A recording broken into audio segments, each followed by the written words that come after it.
2Samuel 4.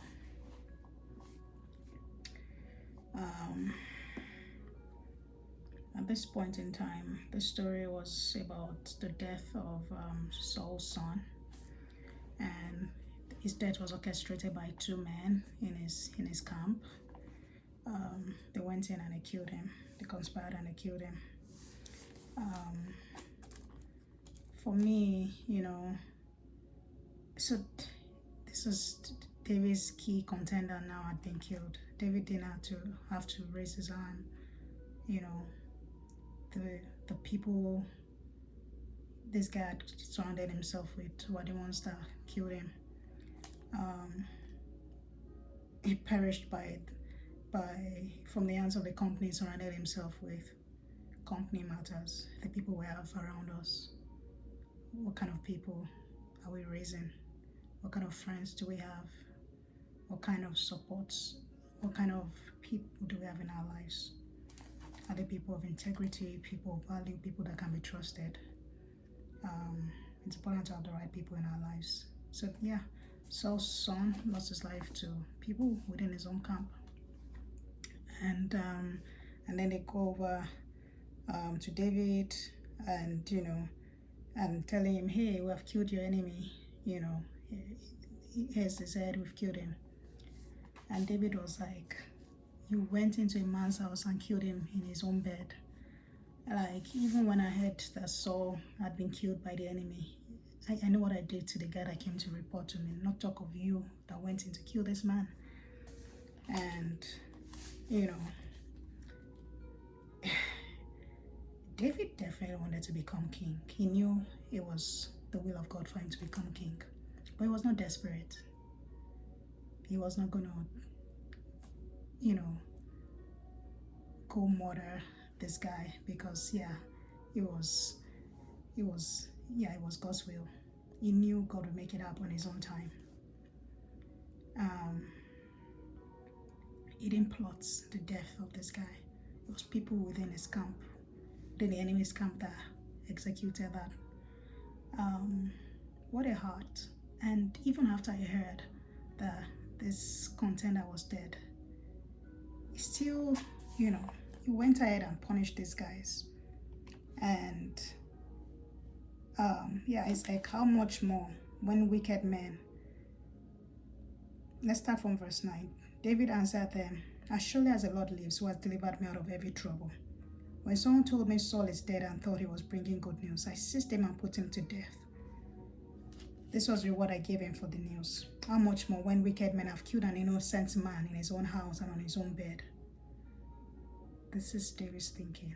Like, how could you kill an innocent man? He's referring to Saul's son as innocent. Well, really, the guy was innocent. He basically inherited the kingdom from his father. And should I now not demand his blood from your hand and rid the earth of you? So David gave an order. To his men, and they killed them. This is what David did to men that came to tell him they had killed his enemy. What a man, what a heart. Moving on to verse 5. Chapter 5, and verse 4. David was 30 years old when he became king, and he reigned 40 years. So it means all this while, if he was 30 now, how old was he all this while? He was just a boy when he killed Goliath. And all these battles, all this exploit he's done, he did before he was 30. I thought that was really amazing. He was definitely a man that was wiser than his age, for sure. He was even leading an army before he was 30. And then in verse 12, then David knew that the Lord had established him as king over Israel and exalted him, his kingdom, for the sake of his people. Purpose. He knew why he was king. He wasn't just king because, hey, God likes me, God loves me, so he made me king. There was a reason why God had made him king, and it was because of his people, Israel. God made him king so he could lead his people. He was clear on the purpose of why he was king. And then going to verse 19. Just another word on that. When the purpose of a thing is not known, abuse is inevitable. He was not prone to abusing that power because he knew why he was in power. He knew why he had been given the throne, and he was there to serve the purpose of God. So that was clear to him, and that served as a guide for him in his actions. And in verse 19, we see David inquiring of the Lord. So David inquired of the Lord, "Shall I go and attack the Philistines? Will you deliver them into my hands?" The Lord answered, "Go, I will surely deliver the Philistines into your hands." And then in verse 23, it goes back to God again. So David inquired of the Lord, and he answered, "Do not go straight up, but circle around behind them and attack them in front of the poplar trees." So in verse 19, David had inquired of the Lord, "Shall I go?" God said, "Go." He went and attacked those guys. He defeated them. He could simply have said, "Oh yeah." He never for once relied in his own strength or in his own wisdom. He always wanted to be led by God.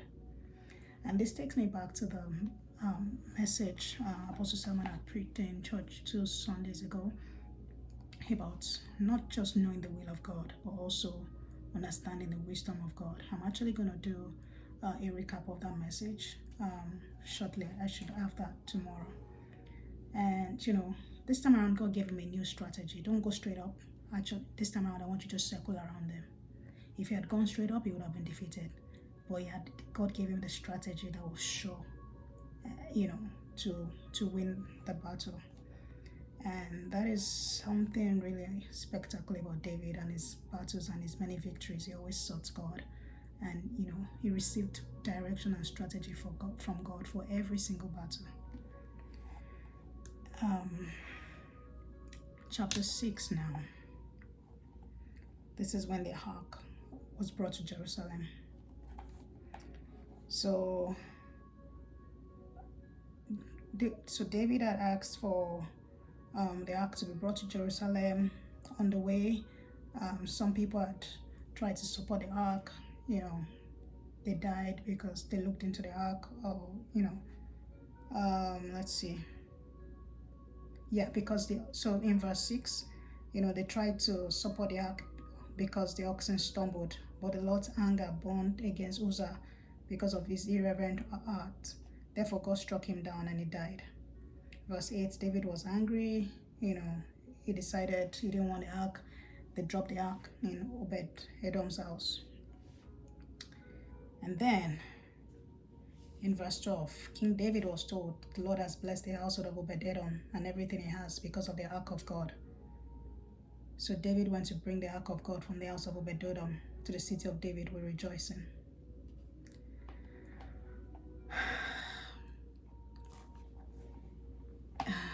Hosting the presence of God. We can host the results we speak when we host the presence of God, when we carry God, when we inhabit God. People will see the results and then they will be drawn to God. So everyone noticed, wow, this guy is getting blessed because the ark is with him. He has the presence of God. And, they're like, oh, we need to go get the ark. The presence of God in our lives will produce results that will draw others to want to know God. So let's seek to house the presence of God. And verse 14, David danced with all his might before God, without any care of what people would say. He was wearing a linen ephod. He was wearing a linen garment. Yeah, a linen ephod. He was dancing before the Lord with all his might while they brought the ark. He didn't care. Hey, is my body shaking too much? Oh, is my garment? He danced before the Lord with all his might. So when we're thinking, oh, I would dance like David danced, think, am I dancing with all my might? Is this all my might? Is this the most I can dance? Because God demands our all. God deserves our all. And in this season where there's been so much emphasis on the dance, offering sacrifice of praise, offering the dance offering to God. Let's key in and look at how David danced. David danced with all his might. All his might. He wasn't just, okay, I'm just going to move a bit. I'm cool. Yeah, I don't want to embarrass myself. Yeah, I don't want my makeup to get smeared. So I'm just going to take it easy, find myself. David, a king, danced with all his might. He didn't care what was funny or whatever. And unfortunately, as part of that story, Michal, his beloved wife, saw him and despised him in his heart. Like, why would a king like this? He is a king, for goodness sake. Why is he being undignified? In front of all those people. And she despised him in his heart so much that when David was done blessing everyone else, he came to his household and was going to bless his household. Michal still went further to utter the words to him, like, wow, you are so undignified today before all the maids and all. And David said to Michal in verse 21, "It was before the Lord who chose me rather than your father or anyone from his house, when he appointed me ruler over the Lord's people. I will celebrate before the Lord. I will become even more undignified than this. I will be humiliated in my own eyes." And verse 23, Michal, daughter of Saul, had no children to the day of her death. Yeah, that was a sad story, because from what we had read previously, right, this was a good woman. Michal was a good woman. Her husbands loved her. They wanted her by all means. But unfortunately, she did not realize. When it comes to giving praise to God, you give your all. It doesn't. Unfortunately, in this one thing, she was unwise, and that cost her, not having children.